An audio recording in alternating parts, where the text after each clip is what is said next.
जी ma'am. जी ma'am, मैं multimedia room में video बना रही हूँ, बताओ क्या बात है।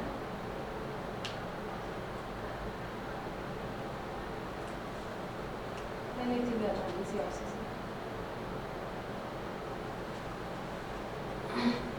Hello everyone, today we are going to understand what HDFS is. तो हम लोग हडूप में हडूप डिस्ट्रीब्यूटेड फाइल सिस्टम के हम लोगों ने अलग अलग कंपोनेंट पढ़े थे, जिसमें एक कंपोनेंट हमारा हडूप डिस्ट्रीब्यूटेड फाइल सिस्टम भी था। तो बेसिकली यहाँ पे देख लेते हैं what is Hadoop distributed file system. Hadoop distributed file system is a primary storage used in Apache Hadoop, and it is designed to store and manage large data set as a cluster community hardware, providing scalability, reliability, and high performance data access. So basically, commodity hardware are the hardware which are used for any commercial use. Basically, HDFS is a storage machine. It's a storage solution for large data set in big data. Okay, moving down to the next slide. What are the components of HDFS, or what is the architecture of HDFS? HDFS has three major components. Those three major components are name node. Name node is the central component. It is the main component of HDFS that manages file system, namespace, and control to access file. What does that mean? Good afternoon sir. Sir मैं multimedia room में video बना रही हूँ, बताइए sir. जी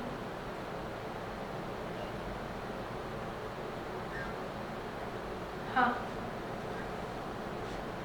sir, slot है मेरा, मैं 10-15 minute में आ जाऊँ सर। सर कहाँ आना है?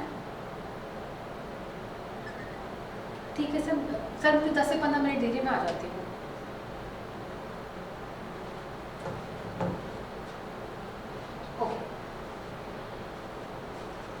So basically, name node is the central component that manages the file system. It basically holds the permission. It holds the date. It holds the detail of where every data is stored. So name node is basically the master system which holds the file information where actually the files are stored, and it only allows other components, other external machines like the client to allow read or write permission to such files. Now coming down to the next component, that is data node. Data node is basically the component of HDFS which is responsible for storing and managing actual data blocks on the local file system. That means it is the collection of system where actually the data is stored in distributed fashion. That means a large data set is arrived. It is divided into smaller fragments, and then different machines, different computer systems which are called data nodes hold those blocks of data. Now the third component is the client. Client in HDFS interacts with the name node, and name node allows access to manipulate, to store the data in the distributed file system.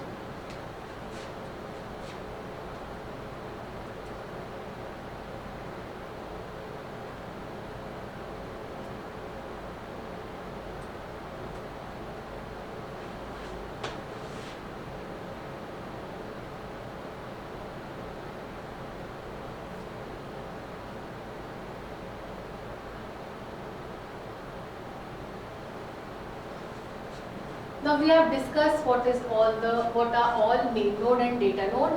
Name node is represented here. It stores the metadata. Metadata means that this is the actual data. It is divided into blocks. It has multiple copies. One block has multiple copies at different locations. One block has copies at different locations. These are all data nodes. This is all data nodes. These data blocks are arrived in large data set. They are divided into chunks. Their copies are kept. Name node stores where actually a block of data is stored. A client machine, with the help of certain functions, requests name nodes to change and manipulate the data. The name node confirms and allows the read and write operation on such data blocks, right? See, data blocks get read permissions with the help of name nodes. Okay, so high availability is a feature of Hdfs. High availability supports the use of secondary name node which can take over primary name node. If there are multiple numbers of name nodes which are managing these data nodes, then we have secondary name nodes which helps us to further properly manage this particular distributed file system. So what are the operations that can be conducted on distributed file system, Hadoop distributed file system? First, a client can create new files by interacting with the name node. We can create new files with the help of multiple functions. Client machine can read, can request name node to allow read access of the blocks from the data nodes, and ultimately file system in Hadoop distributed file system, the client machine can write data into this block, data blocks by taking permission from the name nodes. Now, what the basic features of Hdfs, the basic functionalities of Hdfs, that it provides replication. What does that mean? It allows a single block of data to make multiple copies on the data node to ensure that if there any fault occur, it can be solved by storing the copy of the data at multiple locations. So these are rack. A rack has multiple data nodes. One rack can have multiple data nodes, and this is where all the data blocks are stored. The copy of the data are also stored at other racks as well. So if one rack, say one data node of a rack fails, the other rack of any of these different racks can have the copy of the data. It can have secondary name node in order to manage the high load on name node. We have secondary name node which helps to further manage the system in an efficient manner.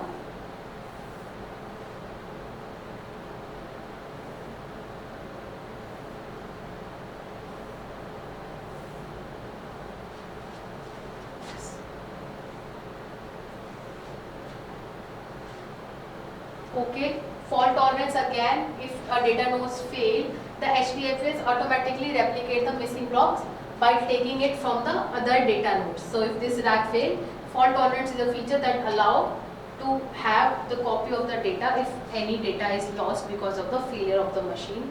Load balancing is the Hdfs balances the distribution of data across the cluster to ensure optimized performance and resource allocation. It does not store all the data at one computer. It keeps on dividing and fragmenting the data on other machines so that the allocation and the management of data becomes easier with the time.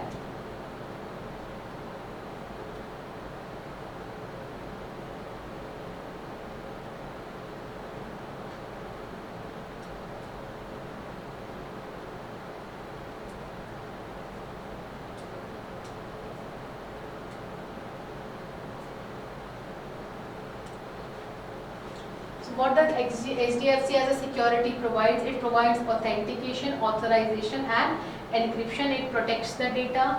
Authentication, it ensures that only authorized user can access the data in the file system. Authorization provides granular access control. Granular access control means not every person is allowed to use all the part of the data. Specific permission for specific part of data is allowed in granular access control. And next is encryption. Encryption is the data is end-to-end encrypted in order to protect the file system, the data stored in the file system. Now HDFS performance optimization, it provides data locality. That means HDFS prioritize data processing on the same nodes where the data is stored. That means where the data was actually stored, all the changes, manipulation, reading and writing operation are preferred to be performed perform on the same data where it was actually stored to minimize, to reduce network latency.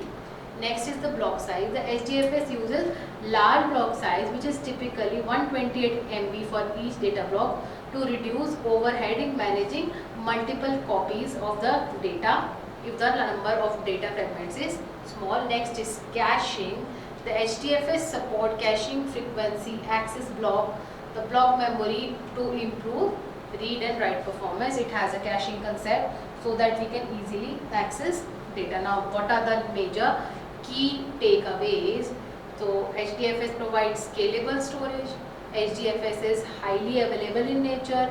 HDFS provides performance optimization, and HDFS has security and access control in order to manage large category of data that occurs on the system.